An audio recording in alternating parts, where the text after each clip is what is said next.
ഇപ്പോൾ ട്രെൻഡിങ് ആയി ഔട്ടായിക്കൊണ്ടിരിക്കുന്ന ഒരു ഐറ്റമാണ് ഇന്ന് ഉണ്ടാക്കാൻ പോകുന്നത്. Let's make strawberry special bun Musca. First of all നമുക്ക് സ്ട്രോബെറി പ്യൂരി ഉണ്ടാക്കിയെടുക്കണം. എന്നിട്ട് ഒരു പാനിലേക്ക് ഒഴിച്ച് നന്നായി കുക്ക് ചെയ്തെടുക്കണം. അത് നന്നായി കുറുകി വരുന്നത് വരെ കുക്ക് ചെയ്യണം. സ്ട്രോബെറിയുടെ ആ ഒരു പുളി മാറാൻ വേണ്ടിയിട്ട് നമുക്ക് കുറച്ച് ഷുഗർ ഇട്ട് കൊടുക്കാം. ദെൻ സ്ട്രോബെറി കട്ട് പീസസും ആഡ് ചെയ്ത് നന്നായി കുറുക്കിയെടുക്കണം.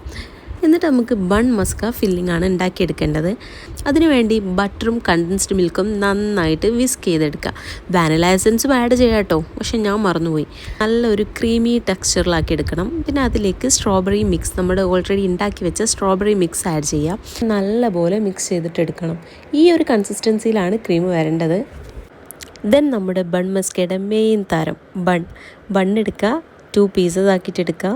ദെൻ ഒരു പാനിൽ കുറച്ച് ബട്ടർ ഇട്ടിട്ട് ജസ്റ്റ് ആ ബണ്ണൊന്ന് ചൂടാക്കിയെടുക്കാം.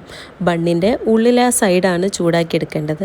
ജസ്റ്റ് ബണ്ണൊന്ന് ചൂടാക്കിയതിന് ശേഷം നമ്മുടെ ക്രീം ബണ്ണിൽ സ്പ്രെഡാക്കി കൊടുക്കാം. നല്ലപോലെ സ്പ്രെഡ് ആക്കണം, സൈഡിലും സ്പ്രെഡ് ചെയ്ത് കൊടുക്കണം.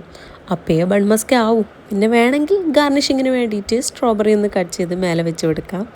അറ്റ് ലാസ്റ്റ് നല്ലൊരു ചായയും കൂടെ ഇട്ടിട്ട് അതിൻ്റെ കൂടെ നമുക്ക് കൂട്ടി കഴിക്കാം.